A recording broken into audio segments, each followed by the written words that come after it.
आपलं आयुष्य सुरुवातीपासून आजपर्यंत मी काँग्रेस पक्षामध्ये घालवलं आणि या जिल्ह्यामध्ये आदरणीय मोठेदादा असतील, शिंदेसाहेब असतील, पवारसाहेबांनी एकत्रितरित्या या जिल्ह्याचं समाजकारण, राजकारण केलं.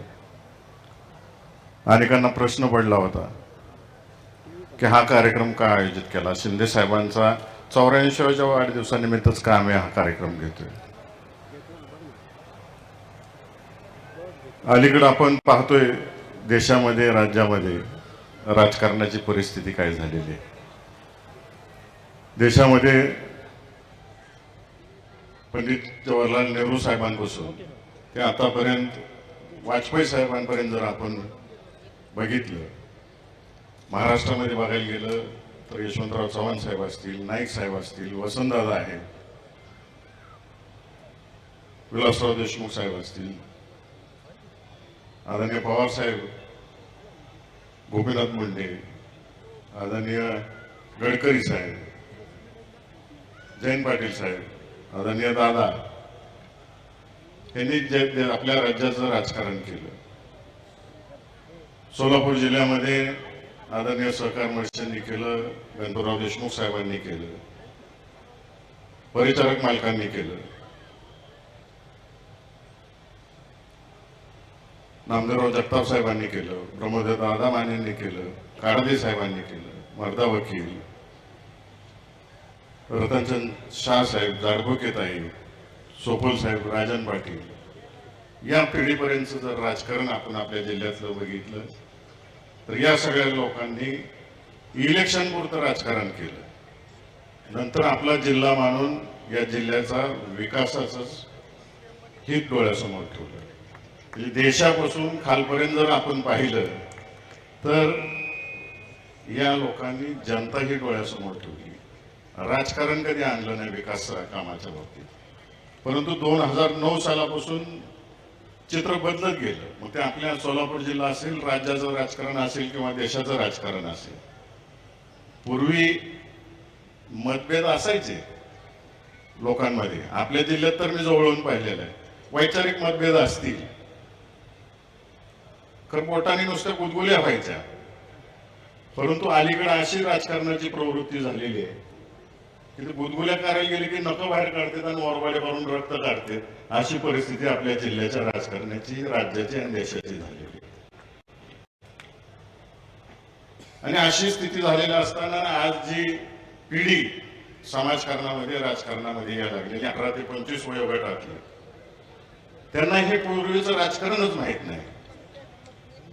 आमची घरातली मुलं, त्यांच्या वयाची मुलं, म्हणजे अलीकडे एक नवीन शब्द आहे, मी तर ह्या 2 महिन्यातच ऐकला, जनरेशन झी म्हणतात त्यांना. काय काय मिलेनियम, काय काय असे वेगळे शब्द काढलेले आहेत त्यांनी. त्यांना माहीतच नाहीये की राजकारणाचा सुसंस्कृतपणा कसा असतो, काय असतो. म्हणून आम्ही सगळ्यांनी ठरवलं की आदरणीय सुशीलकुमार शिंदे साहेबांच्या वाढदिवसानिमित्त माझ्या लोकसभा इलेक्शनला आदरणीय पवार साहेब, आदरणीय दादा, आदरणीय शिंदे साहेब तिघं अकलूजला बसले आणि त्याचे हादरे कुठपर्यंत बसले या अख्ख्या महाराष्ट्राने आणि भारताने बघितलेला. आता विधानसभा जवळ येते. हा सुसंस्कृतपणा, ही राजकारणाची पद्धत नवीन पिढीला समजली पाहिजे. आणि शिंदे साहेबांच्या वाढदिवसासारखा योगायोग नव्हता, म्हणून आम्ही आजचा दिवस निवडला आणि हा कार्यक्रम आयोजित केला. मला आवर्जून एक गोष्ट या ठिकाणी सगळ्यांना सांगायची. गौतम बुद्धांच्या पश्चात त्यांचे सर्व ग्रंथ असतील, हा विचार जगभर पोचवायचा म्हणून त्यांचे शिष्य एका नावेमधून ते ग्रंथ घेऊन चालले होते. त्या नावेत ग्रंथांचं ओझं, शिष्यांचं ओझं एवढं वाढलं की बोट बुडायची परिस्थिती निर्माण झाली. आणि अशी परिस्थिती निर्माण झालेली असताना आता बोट बुडणार म्हणून शिष्यांनी निर्णय घेतला की बोटीचं वजन कमी करायला लागते आणि आपल्यापैकी काही जणांना आहुती द्यायला लागते, उड्या मारायला लागते समुद्रामध्ये. म्हणून काही लोकांनी उड्या मारल्या, त्यातल्या वजन कमी केलं आणि वजन कमी करून बुद्धांचा समतेचा विचार हा जगभर पसरवला. आम्हाला आजच्या कार्यक्रमातून हाच विचार अख्ख्या महाराष्ट्रभर आणि देशभर पोहोचवायचा आहे की तुमच्या तिघांच्या माध्यमातून जे समाजकारण राजकारण मागे या जिल्ह्यामध्ये झालं, राज्यामध्ये झालं, हा विचार समतेचा सर्वसामान्य माणसांपर्यंत पोहोचवायचा आहे. म्हणून आजचा कार्यक्रम आम्ही निवडला. आणि त्याचबरोबरीनं जे खासदार सगळे निवडून आले 18व्या लोकसभेमध्ये, त्यांचाही सगळ्यांचा सन्मान करायचं होतं. आणि आवर्जून मला या ठिकाणी सगळ्यांचे आभारी मानायचे होते आम्हाला, की मला प्रणितीताईंना आणि सुप्रियाताईंना तिन्ही मतदारसंघातले लोक या ठिकाणी आलेले, आम्हाला तिघांना आपण भरघोस मताने निवडून दिलं, त्याबद्दलही आपल्या सगळ्यांचे या ठिकाणी आभार मानायचे होते. अधिक बोलत नाही, फक्त 3 मुद्दे राज्याच्या हिशोबाने मला या ठिकाणी मांडायचे, सगळ्याच नेते मंडळींना मांडायचे. आणि माझे खासदार जे सगळे सहकारी आहेत राज्यातून या ठिकाणी आलेले, त्यांना सुद्धा विनंती करायची की पंढरपूर देवस्थान जे आपलं विठ्ठल रुक्माईचं गोरगरीब कष्टकरी शेतकऱ्यांचा देव आहे. आज एवढं मोठं तीर्थक्षेत्र आहे, करोडो लोक वर्षभर येऊन जातात पंढरपुराला, परंतु आज सुद्धा पंढरपूरला दररोज रेल्वे नाही, दिवसाआड रेल्वे आहे, ती पण मुंबईवरून आहे. जर मराठवाड्यातल्या खासदारांनी रेल्वे मंत्र्यांना विनंती केली की मराठवाड्यातून जिथून जास्त वारकरी येतील तिथून डेली रेल्वे पंढरपूरला आली, विदर्भातून रेल्वे पंढरपूरला आली, कोकणातून रेल्वे पंढरपूरला आली, विशालदादा तुम्ही कोल्हापूर सांगली मार्गे पंढरपूरला जर दररोज रेल्वे आली आणि मुंबईतून जर दररोज रेल्वे आली, तर आपण सगळ्यांनी ही विनंती मान्य केली तर सर्वसामान्य शेतकऱ्याला, सर्वसामान्य वारकऱ्यांना एक स्वस्तातलं साधन पांडुरंगाच्या दर्शनाला यायला जमल. बरेच वारकरी असे आहेत की दर 15 दिवसाचे एकादश करायला पंढरपूरला येतात आणि या माध्यमातून या तीर्थक्षेत्राला अजून एक मोठं स्वरूप निर्माण होईल. तर माझी सोलापूर जिल्ह्याच्या वतीनं सर्वच खासदारांना ही विनंती आहे. त्याच पद्धतीनं आवर्जून या ठिकाणी रेल्वेचा अजून एक मुद्दा राहिला की देहू आळंदी रोड पासून तिथं रेल्वे स्टेशन आहे, तिथून जर रेल्वे पंढरपूरला सुरू केली तर तो एक मुद्दा अजून चांगला राहणार आहे की जेणेकरून ज्ञानेश्वर महाराज तुकाराम महाराजांच्या समाधीचं दर्शन करून वारकऱ्यांना पंढरपूरला येता येईल. मध्यंतरी मी लोकसभेच्या अधिवेशनाला दिल्लीत असताना जुन्या खासदारांकडून तिथं काही गोष्टी ऐकल्या, विशेषतः गडकरी साहेबांच्या कामाच्या बाबतीत ऐकल्या. तेव्हा तिथं सांगितलं गेलं की एक पूल बांधायचा होता, नॅशनल हायवेच्या अधिकाऱ्यांनी सांगितले की 200 कोटीचा खर्च आहे.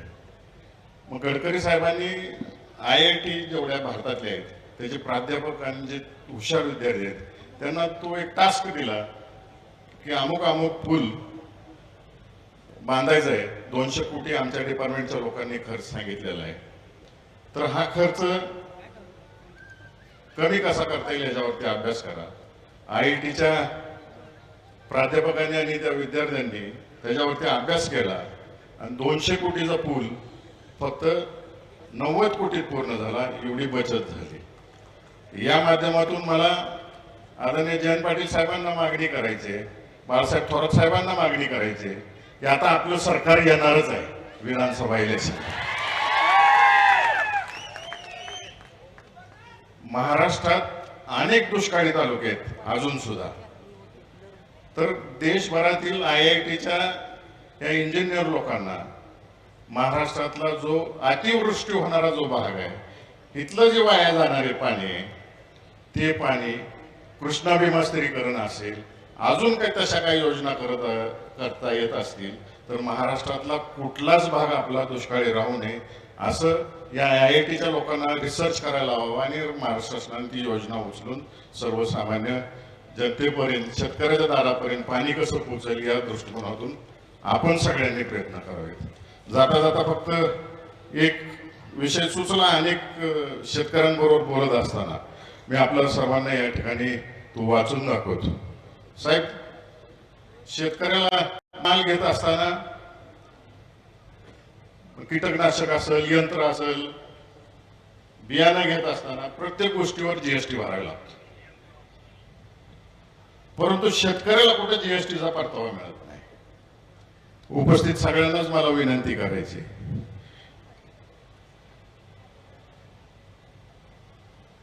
या जीएसटीमुळं उत्पादन करायचा खर्च सुद्धा वाढलेला आहे. यामध्ये लक्ष देण्यासारखी एक गोष्ट म्हणजे जीएसटी मध्ये बिझनेस टू बिझनेसमॅन असा व्यवहार केला जातो. B2B व्यवहार झाला तर त्यास जीएसटी माघारी मिळतो बिझनेसमॅनला. शेतकरी सुद्धा शेतीसाठी खते विकत घेतो आणि तयार झालेला आपला माल व्यापाऱ्याकडे विकतो. त्यावेळी मात्र शेतकऱ्याला त्याच्या खते, कीटकनाशके यावर दिलेले जीएसटी परत मिळत नाही. याचे मेकॅनिझम या जीएसटीच्या स्ट्रक्चरमध्ये दिसून येत नाही. याशिवाय इन्कम टॅक्स भरणाऱ्या नोकरदारांना सुद्धा मुलांची फी किंवा डोनेशन अशा गोष्टी पावत्या जोडल्या की त्यास टॅक्सवर रिटर्न मिळतो. मात्र शेतकऱ्यांना स्वतःच्या कुटुंबासाठी वर्षभर पुरेल असा गहू स्वतः घरी ठेवला, ज्वारी घरी ठेवली तर त्याला जीएसटीचा परतावा मिळत नाही. ही फार मोठी शोकांतिका आहे.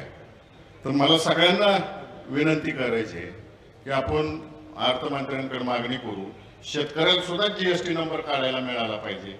त्याला सुद्धा त्याचा माल विकलेला आणि त्याच्यावर मिळणारा परतावा, घरी ठेवलेला असेल, खतं असतील, त्याच्यावर भरलेला जीएसटी, या सगळ्या गोष्टीचा परतावा मिळाला पाहिजे. म्हणून मी या माध्यमातून पुन्हा आपल्या सगळ्यांचं स्वागत करतो.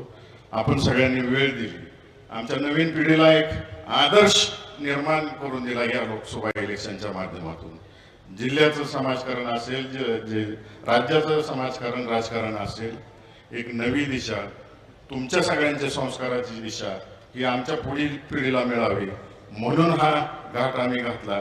नवीन खासदार सगळ्यांना पाहावेस मिळावेत, त्यांचाही गुणगौरव व्हावा म्हणून हा कार्यक्रम आयोजित केला. आणि आपण सगळ्यांनी आमच्या हट्टाला मान देऊन या ठिकाणी उपस्थित राहिला त्याबद्दल मी तमाम सोलापूर जिल्ह्याच्या जनतेच्या वतीनं, आदरणीय मोठेदादांच्या वतीनं आपलं या ठिकाणी सहर्ष स्वागत करतो आणि माझं प्रास्ताविक संपवतो. जय हिंद, जय महाराष्ट्र. धन्यवाद.